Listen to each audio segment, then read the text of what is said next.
I've got a, there they are. I've got a band here and a co-host. Why isn't it?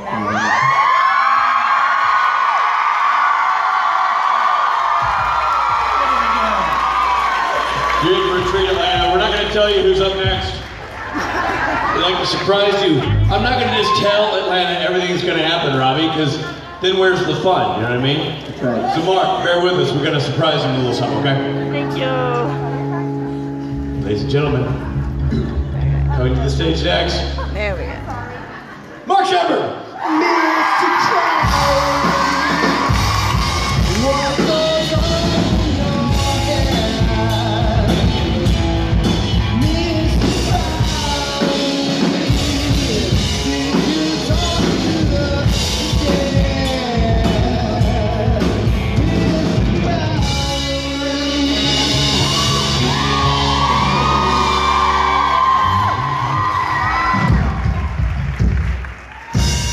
To your satisfaction, sir? One thumb up. One thumb teetering, almost up. Oh, two thumbs up. Any changes, notes? Notes? Yeah. What's happening tonight, Rob? We're doing a concert we like to call the Saturday Night Special. And You people coming? Where's it gonna be? right here in this stage. Right here in this Sort stage. Pushed over that A way. bit bigger. We have two drum kits. You do? Yeah. Why? Well, Norton plays a drum set. He does? Yes. Yeah, and then Mark Sheppard plays drums. He does? That's very kind of you, Stephen. And tonight's going to be an extra special night. We've got a couple surprise guest stars. Ooh. Mark Sheppard is one of them. Mark Sheppard's one of them. We have a lot of performers who are here with us this weekend. So, pretty much everyone on that banner is singing tonight. It's an amazing thing. Yeah. If you guys haven't been to, how many of you guys are new here? We're really happy to be in Atlanta. It's an amazing thing to be here. I used to come here for Dragon Con a lot. I watched that grow. That was an amazing experience. I've always loved the city. But this is a special thing. You're going to find a very, very different thing in a Creation Supernatural convention. There's a lot more access to us, I think. There's a lot more fun to be had. And I think the most fun part of it, apart from meeting all you guys, for me, is the Saturday Night Special. I think it's an extraordinary event. So if you're undecided, you have a major mind up, I would urge you to err on the side of coming to the gig tonight. It's a special thing. It's not what you think it's going to be. It's a full rock show. It's a fantastic thing. And you who know Loudon Swain know how good Loudon Swain are as a band. And then just add to that the fun of everybody coming and trying to join in. So it's a pretty amazing experience. I urge you to come and see these guys play. Our first time we've ever played in Atlanta. Our first time we've ever been in Atlanta, and we're gonna have some really special performances tonight that are unique to this city. I think it's fair enough to say that the whole thing is powered by the Peanuts. It's a boiled peanut-centric show. The first time you said that to me, I didn't know you were saying peanuts. And I've never seen you happier. It was a weird... You can eat whatever you want. He lit up like a kid on Christmas morning. You're an American, you have the right to eat whatever you want. Darn tootin'. Boil those? Hey, whatever lights your candle. We've all tried them backstage, by the way. I'm going to be posting videos of all the people trying their very boiled peanuts. I have a series of videos. First time I came here, right? First time I came out to Atlanta, it was my buddy Tom, who'd been here a bunch of times, thought he knew the town, right? So he thought he knew what he was doing. So he tries to go find a rib joint to go eat. And the taxi driver's just laughing at him. Because he's driving me to like the worst crack neighborhood you've ever seen in your entire life. And there's nobody there. It's like an industrial neighborhood. It's like nothing. It's like, before The Walking Dead was filmed here, it's what The Walking Dead looked like. It was really scary. So I looked at the taxi driver. I knew Tom was completely out of his depth here. I looked at the guy and said, excuse me, can I ask you a question, sir? He said, of course. I said, do you know what is a decent rib joint here? He goes, yep. So I said, where is he? He goes, it's about 9 miles in the other direction. Yeah, there you go.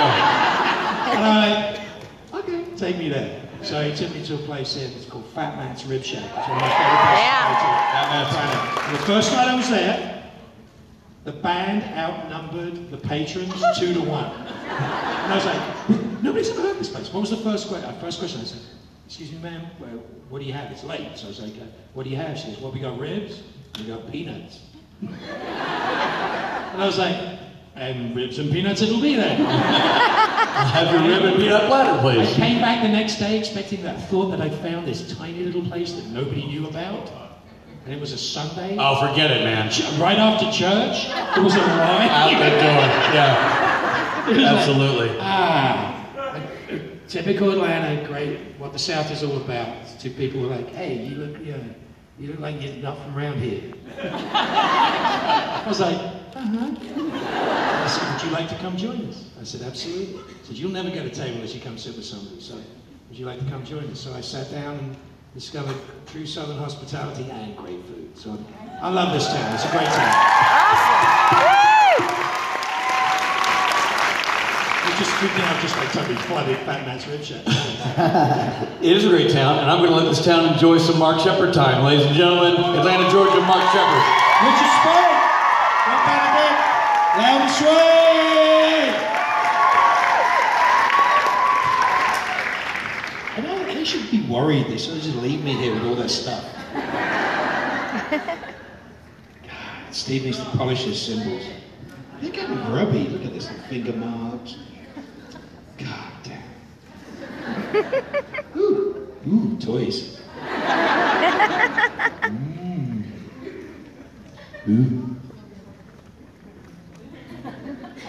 Like that. Ooh. This is like, I'm a drummer. This doesn't make any sense to me at all. It's like, how much shit do you actually need on stage? One says purple. So, it's really good.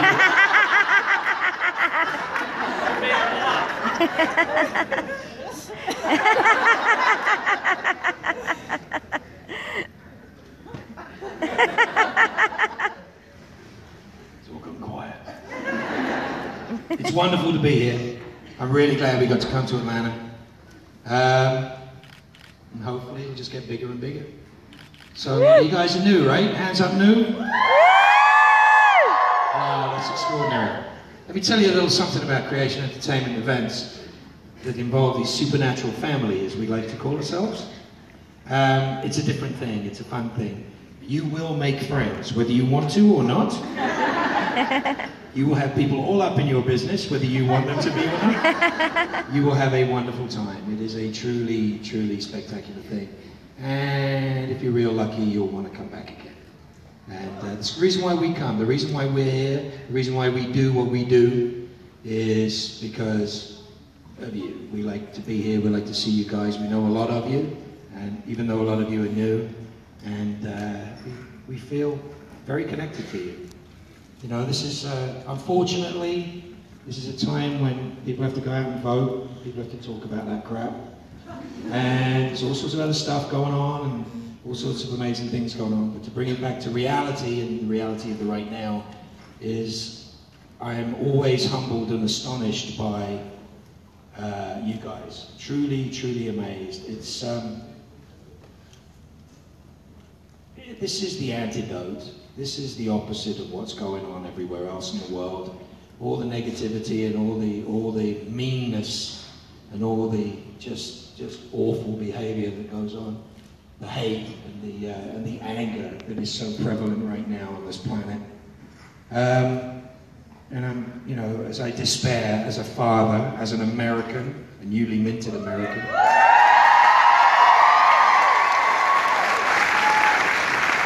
Hey, you guys said yes, don't blame me. You all voted and it was a yes. But as a newly minted American, I despair for the fact that there is just so much negativity and atrocious behavior going on. And I do love the fact that when I feel so bad about what's happening, that the supernatural family will just perk me up a little and make me smile. Aww. It's a two-way street, you know. I'm very proud of I'm proud of my brothers and sisters who you know, do amazing things for amazing causes, and you know, put their heart and their money where their mouth is. And I love the fact that you guys get on board and you help, and it really does make a difference. It's a truly extraordinary thing, and I thank you for it. Not to be too heavy to start out, you know, it's just sort of, because, you know, you're going to want to ask me questions, and I guarantee you I'm not going to answer them. I don't really care about that sort of stuff. Because nobody ever asks me decent questions anyway, it's all crap. Oh. It's true, it's true. By the way, no, it's all, hold on a second, I've got to see something here. It's all bullshit.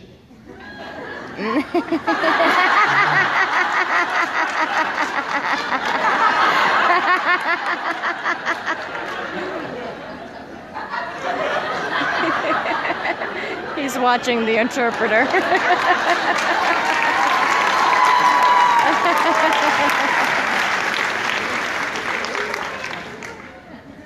To all you deaf people out there, that was hilariously funny.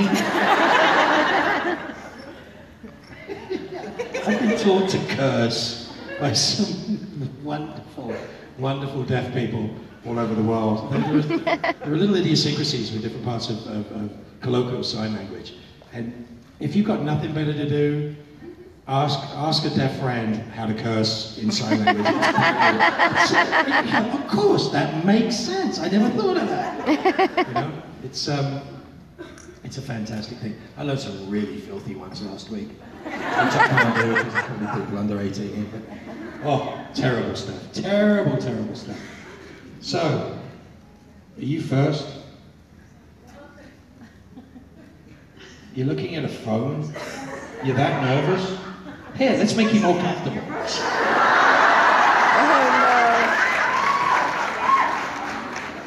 Mark.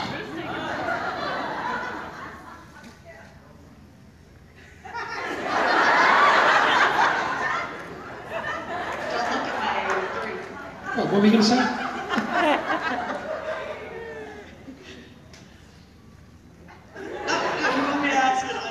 Yeah, what's the question? Okay. Checking for spelling. We adore you. Doesn't say that here. No. I mean, really? Really? Okay. Crackly is a very complicated character. Good. And Over the years. He's a what? he's a very complicated Yeah, character. yeah. And what else is he? And it literally takes my breath away when he gets to go all red smoking badass. However, he never seems to stay powered up more than a couple of minutes. Yeah. And as much as we all love a good body comedy, will he ever get to kick ass like we know he can? Excuse me? Like we know he can. How dare you, madam?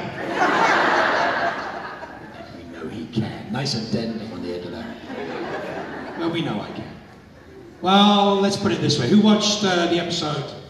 Who watched the episode with Thursday? Who watched Thursday? Hands down. Who didn't watch it? What are you people, drunk? I was registering for the convention. Well, there's an honest girl. She was drunk and she missed it.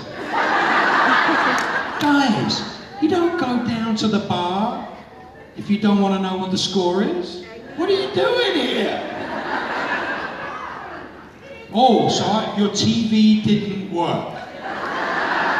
How old are you? How old are you? 16. You never stolen anything in your life?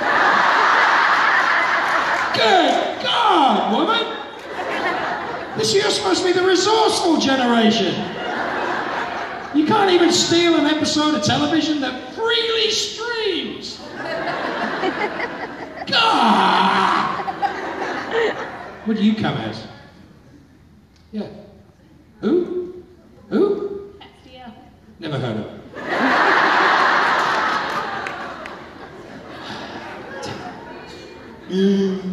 $20 costumes.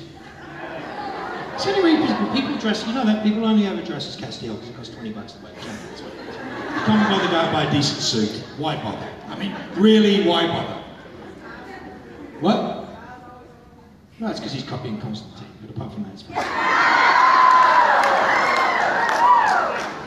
I like Matt Ryan, actually, he's a really good singer.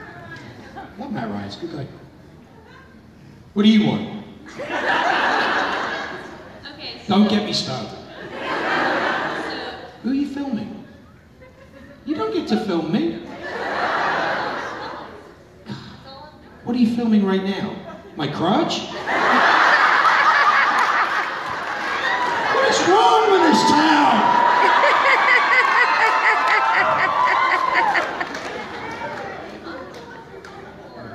You can stand up if you want to.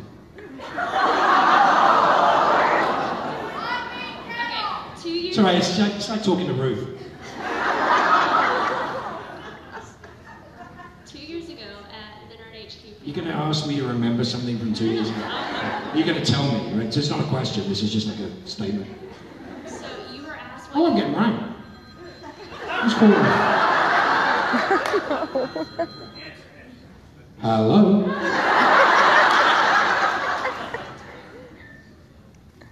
Hello?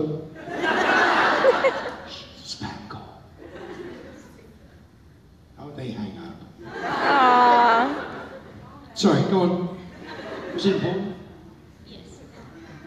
You were asked what you Want to see a picture of my baby? Yes. Ask you. Aww. What's wrong with you people?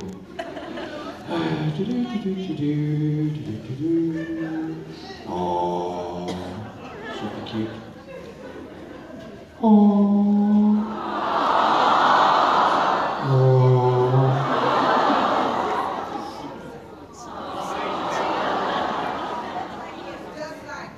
They all look like me, little chubby, bald,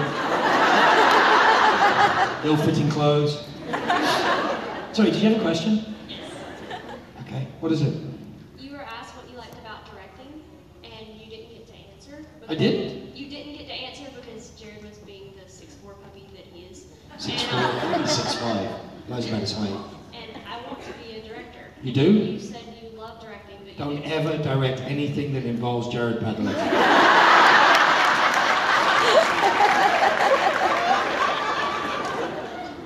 It's just storytelling. It's how you tell stories. All it is storytelling.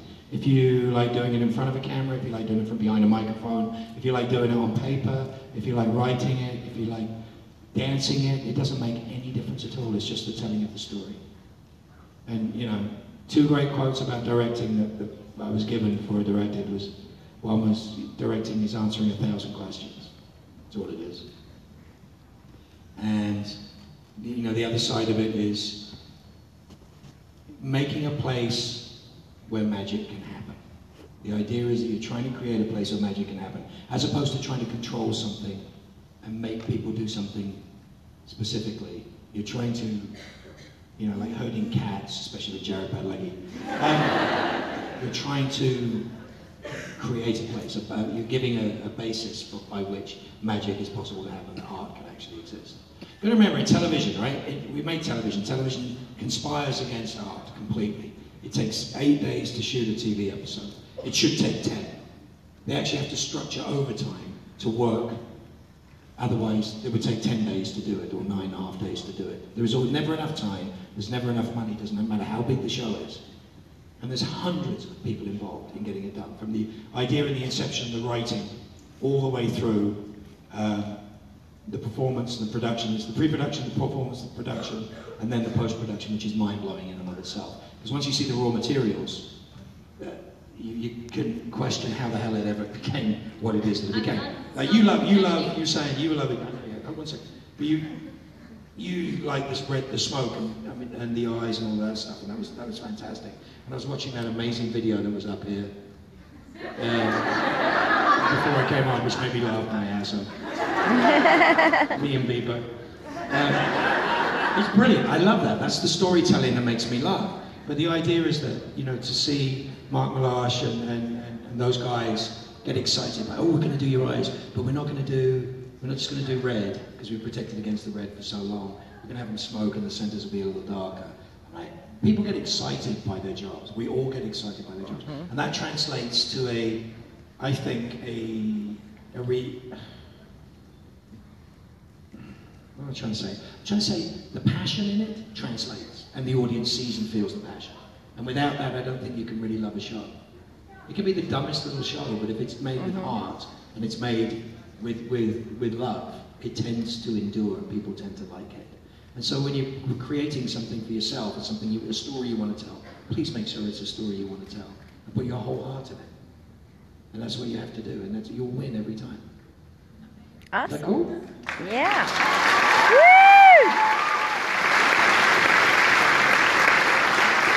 What do you want? What aggravates you the most about Sam and Dean? What? What aggravates you the most about Sam and Dean? Hold on, I can't hear the first word. What? Angers. Aggravates. Aggravates me About Sam and Dean. What aggravates me most about Sam and Dean? The fact that they exist.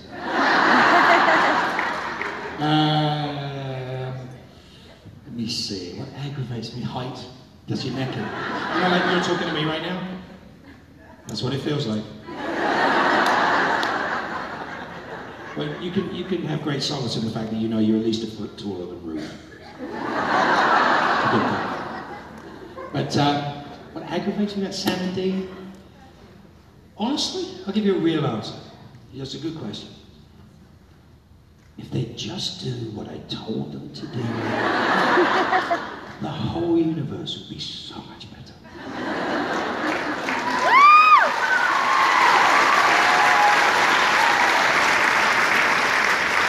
Plus, they're the bad guys. I'm the good guy. They kill way more people than I do. So who is this amazingly well-dressed person here? Somebody who spent more than $5 on a costume. Thank you. Hey, so I had a question. You did? Yes. What happened to it? What happened to it? So clearly in the past, most recent seasons, Crowley has shown his more good and softer side. That's your opinion. So my question is, Mark, Yes. which was your favorite? Did you enjoy playing good Crowley or badass, I'm gonna kill all your friends, I don't give a fuck Crowley? Thank you for the extra language, but hold on. So, Nicely done. Nicely done, sir. Sorry, I was waiting for the punchline. Yeah. Some great Australian ones I'll teach you later. Which involved the word "yar." It's very interesting. They use it in Australia as well, which is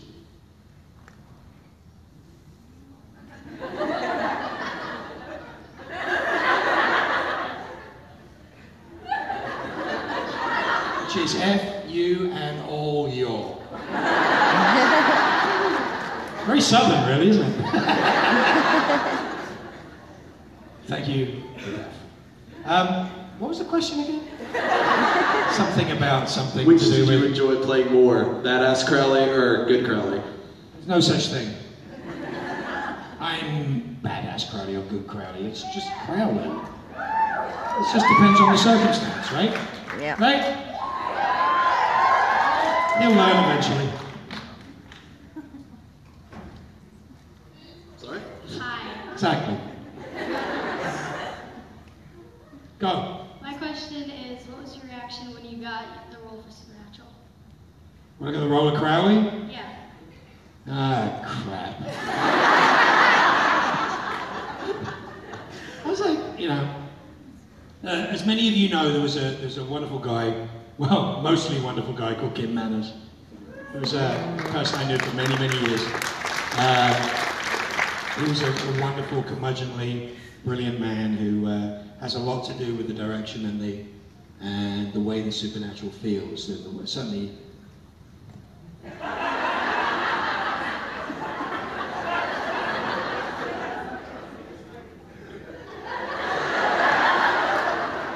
You're doing a fantastic job of going incognito there. So the wonderful Kim Manners. Hey guys. Who are you?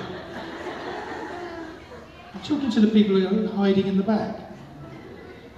Anyway, so Kim was a fantastic guy. I worked with him on a couple of different projects over the years, and he always said, like, you got to come do the show. And, you know, the boys are amazing. It's so much fun. Blah blah blah blah blah. And I'd see him all the time in Vancouver when I was up there working on anything else, and he just kept saying it. And he's an extraordinary man. He was a really interesting, very fiercely loyal man. And he had a lot of impact on a lot of people's careers. The boys will tell you exactly the same. He had a huge impact on their careers. And I was working with his brother Kelly on Leverage. And Kelly was working on Dollhouse. He wasn't working on Leverage, he was working on Dollhouse. I had a message to tell him that he should go and work over on Leverage. Indeed, that was a weird conversation. And I found out that Kim was ill, and later on he passed. Very unfortunate, wonderful guy. And I'd never done Supernatural. And then right after he passed, it came up. I was like, seriously? So Ben Edlund wrote him. I know Ben, obviously. I was like, oh God, this is the weirdest thing. I went, yeah, you know what, I'll go in on that. I've got a funny feeling I'll go in on this. And I went in, and it went from a guest star shot to 8 seasons. It's mind-blowing what it does. Amazing. So it's a little pompous, but at least I would know if Kim had seen it, he'd be giggling his ass off. There you go. See, told you it's fun. And it is. It's a wonderful thing. I laugh my ass off. Everybody who's like in season 1 of a show, just watch this. Go read Entertainment Weekly or any of the other. They're like, oh, it's such a family. We're all like brothers and sisters. You don't even know each other. Yeah. You look at all these people, and then you see them out in wild, and you see them at Comic-Cons and stuff like that, and you go, you don't even talk to each other. Miserable, most of them. It's like, but they're trying, everyone's trying, it's a hardcore work environment. You're working 18 hours together, etc. It's a big deal. And then you go, I look at the last 8 years, or 7 years of being on Supernatural, 8 seasons of being on Supernatural, and I'm like, they can't even describe it as a family. It's massively functional and dysfunctional at the same time. But we see so much of each other. It's a wonderful thing. And we see so much of the fans, and we're able to have this interaction, which is a beautiful thing that we enjoy so much. And it's truly humbling. But there has been nothing like this. I mean, I worked on Battlestar, I worked on Firefly, Doctor Who. Three shows that everybody talks about how tight everybody was. And they're fantastic people to be with. But there's something very special about Supernatural, something very special. I walk onto that set, I get off a plane, I go to the airport, I get home, I get up in the morning, get my car, I drive to work, and I go through that gate, and I feel like I'm at home. It's an amazing thing. Aww. They look after me, you know? They look after my mental well-being and my ups and downs and all that stuff. Through all the things I've been through in the last 7 years, you know, they're always there, which is a true family. That's what it is. So, you know, I guess that vibe rubs off, and that's why we do these things, you know? Kind of cool. Mm-hmm. What do you want? Don't be surprised. This is the Castiel panel. Well, I want to know. I see you at my home from home, the trunk. I'm sorry, what? Oh, my daughter.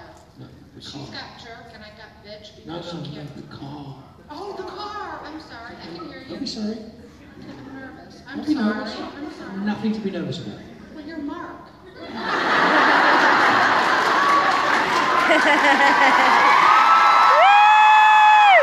Well, that's true, isn't it? There can only be one.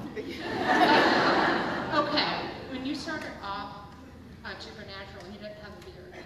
But I didn't? You didn't. No, you were shaven. Oh. So why did the beard now? Was it? This is sexy. My husband's here, and he's got a goatee. Where is he? He's right there in the pink shirt. Good man. That is awesome. So I just was wondering, you know, was it you? Was it the show? I mean... I asked Bob, can I get a bit of stubble on here? Because it's like pain in the butt, shaving every day. And just clip it. Sure. 4 years later, it's a beard. I'm like, what happened? So yeah. You know, if you're a guy, you take the advice of the cute women around you, say, you look good in that. That's hard. You go, okay. It's a lot better advice than you get. Yeah, I won't let him shave. I said, no, I gotta look at you. Well, I see there's the other side of that as well. They may want to keep you ugly, just so there's no prospects out Well, you're there. not ugly, so. One tries. Thank you. It'd be fun to go clean shaven again. But it's just a... It's No. like the beard? We'll have to do a poll online whether we like the beard or not. That's the next fun thing to do. What are you doing? Peanuts? No, no peanuts. It's a great company. I like your hair. Thank you. I had that color hair when I was 16.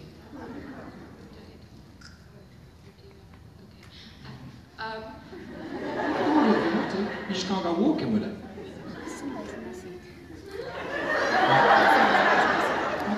Come here. Don't panic. Oops. Oh, sorry.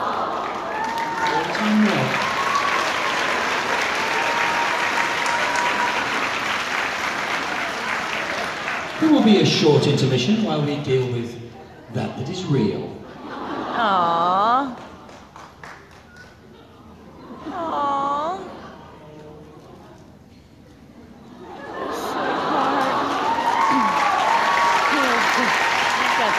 Don't worry, nobody's looking. They can't tell you're nervous in the slightest. They actually just think you're braver than you're braver than they are. Because they couldn't even tell them to get up and ask me a question. So do you remember what your question is? You want to go for it? So personally, I think Dean is better at this, but who do you think? Who do you think is better at torturing people, Crowley or Dean? I thought I liked you up until I love you, I'm sorry. My favorite line, you remember the line with Kevin, which is like, you know, you tortured my mom, so, or you know, it's I'm like, I was it? What did I say? That's how I show love, right? That's how I show love. I think I enjoy it more than Dean does. Dean needs to do it because that's his job. Mine's just entertainment. So it's a good thing. Thank you for the question. And I do love you.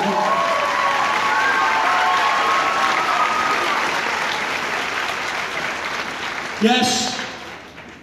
Hi. So I've always wondered, what do you feel was the most difficult scene for you to play? Most difficult scene? The end of season 8. The end of season 8 was the most difficult. It's so much fun, but it was so rewarding and so fun to do. Great group of people to work with. We did that in order, in sequence, which is very rare in TV. You don't usually get to shoot things in sequence, but it was written in a way that it could be done in sequence. And Kevin scheduled it so it would be done in sequence. And it was right at the end of an episode, and Phil was directing. And it was just, we were able to start from the Abaddon torture scene all the way through to the end, and I thought it was an amazing build. It was so much fun to do. It was fun to watch, no? Yeah, absolutely. Good question. You get an answer? I'm answering questions today. What's wrong with me? I'll pick on you now. It's fine. Yeah. What? Don't complain. No whining.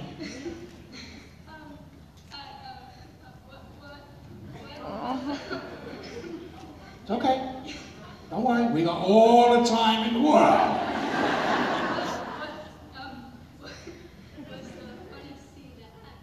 Funnest? Is that a word? What's the right word? That's pretty good. Most fun. Which scene was the most fun? Scene? Yeah. No, not season. Season? Whole season? No. When I was there,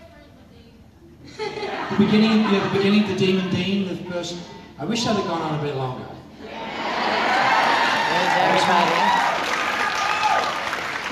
You know, I mean, each season has its own thing. 5 was, you know, the end of Kripke, and it was a fascinating thing to move towards an apocalypse.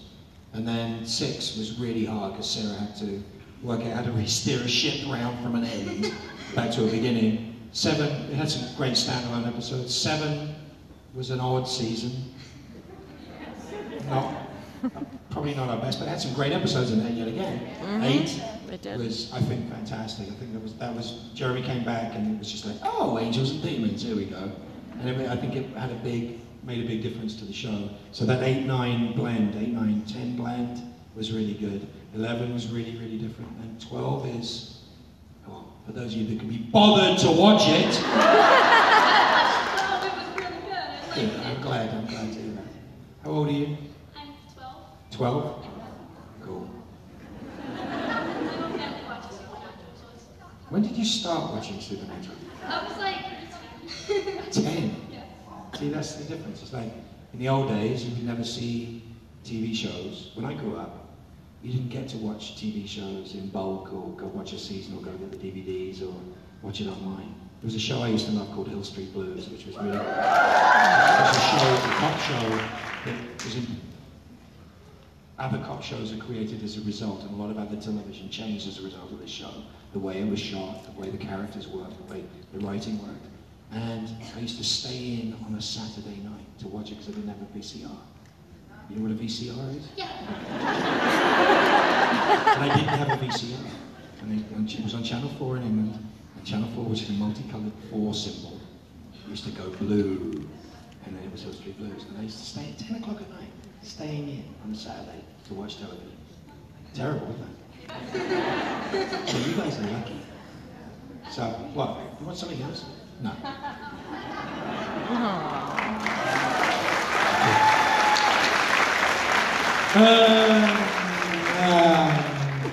What's up? Hi. So, before I got into Supernatural, my best friend got me addicted to Warehouse 13. Talk into the microphone. So, before I got into Supernatural, my best friend, or one of my best friends, got me addicted to Warehouse 13.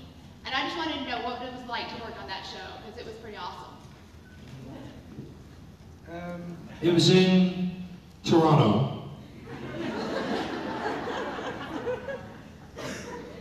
which is, I don't know why, it's probably not, I don't know if it's my favourite city. I don't think it's my favourite Canadian city. Very different than Vancouver. And I wasn't used to shooting in Vancouver. They have more weather there. More different weather. Snow and stuff they don't have anywhere else. So it was a different place. I mean, it was a fun show. It was a good show to do.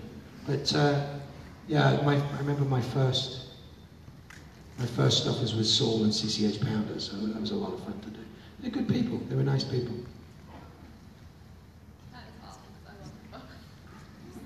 You're welcome. Thank you. Hi. Run, Forrest, run! Are those your real ears? No. So, I really love how you portrayed Crowley. Well, that's lucky. You're hilarious and you're amazing. And I like the second one. The first one I'm not so sure about. Go on. But I was curious what your best moments with Jared and Jensen were.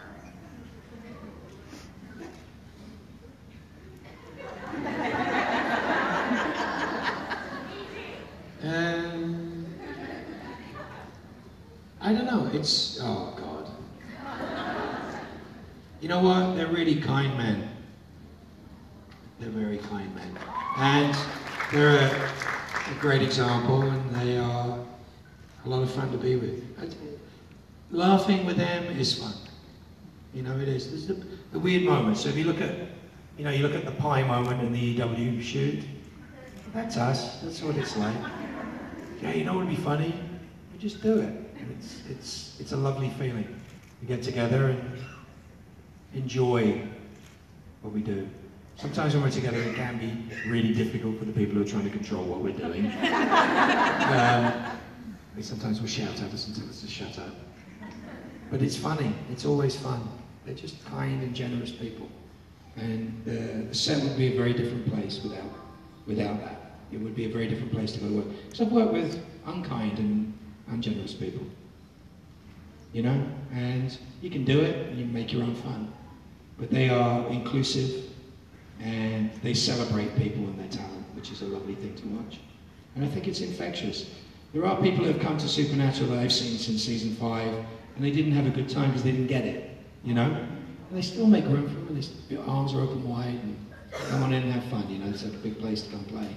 And when you see the people when they get it, you know, when you see people embracing it and enjoying it, you know, the people we have here, you go, that's when you get it. That's when you go, okay, they're special for that reason. It's a lot of alphas though. It's a lot of alphas.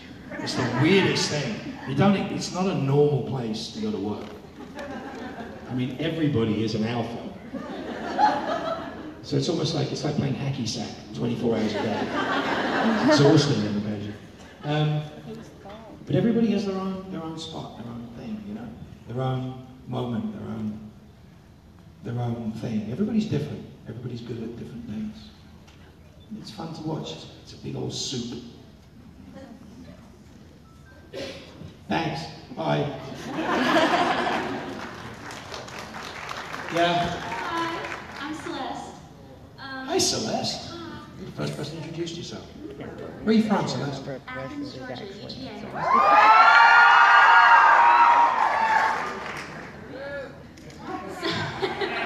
Isn't that where Al Green has a church down there? Do what? Al Green has a church down there, I think, in Athens. I don't know. No? Thought so. Well, so everyone's been ragging on you today, I feel like, about how you're getting soft. I don't think you're getting soft. I think you're playing smart. You're canoodling with the Winchesters now, so... Canoodling with the Winchesters.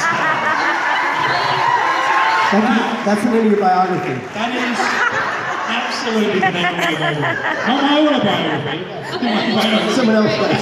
Someone else will write it. Yeah. Mark Sheppard was canoodling with the Winchesters. I meant in cahoots, you know. Pot noodling with the Winchesters. Ramen noodling with the Winchesters. I was wondering, since you are not really kind of our main focus villain right now, Excuse you. Who of all the whole series, who has been your favorite villain to watch? Yourself. Other than yourself. I'm not a villain. Who've been my favorites? I mean, I think they're all amazing, but there's been moments. There's like the intros of so many of them. But then I think the ones that endure are the ones you expect to be villains, but they're not villains. And I think that's the best thing about SPNatl, is that although they may be adversaries, they're not villains. They just have a completely different MO, and a different set of rules and a different set of things that they want to do. And I think you'll find that the characters that we love, you know, from Rowena to Abaddon to, I mean, even down to Dick Roman, everybody had an agenda. So they never played it as villains. Even Death wasn't played as a villain. Look at the way Julian plays. It's a man with a job, trying to get something done. And there's no difference between Julian's portrayal of Death and yours of Chuck. I think it's a fully fledged character that has ups and downs. And, you know, it's a point of view. Evil and good is a point of view. Always remember that. It's an interesting thing. All right, so we've come to the end of a perfect day, as I've been speaking. I'm going to stop soon, so you'll be happy. I just want to say, listen, those of you that are new, I need to tell you this. I feel like I need to tell you this. It's, you know, we make television with 150 of our closest friends. And it's a very rare thing to be in the job that I am and get to interact with your audience. It's not something that's common. I come from stage, I come from music, and there you have a bond with the audience. So I've been looking at you, you've been looking at me this whole time. I know the shirt you're wearing, I saw the logo on your shirt. So there's a connection between that. You smile, I smile. I'm on TV, I'm sure you're smiling at some point, but I don't get to share that. And this is the amazing organic nature of what happens when we perform and we get this love and this care back. And that's the reason why we do this. We do this for the connection, for the fun. So even though I rib you guys and I give you merciless crap, and I make fun of you and I don't smile that often and I go gruff and grumpy, I love every second of this and what you guys do for us. It's a fantastic thing. And the other thing I have to say to you, as a newly minted American, and I'm sorry to say this to you, I don't care what your politics are. I don't care what you think is right and what is wrong.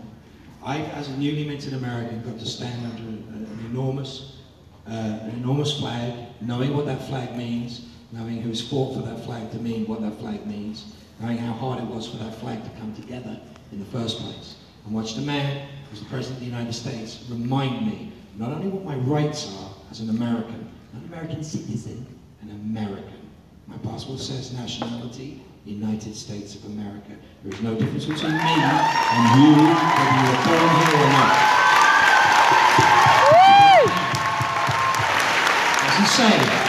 Doesn't say nationality British, I'm an American citizen. On my passport it says nationality, United States of America. You want to be American, America wants to accept you, you are an American. You're not 3/5 of an American or 9/10 of an American.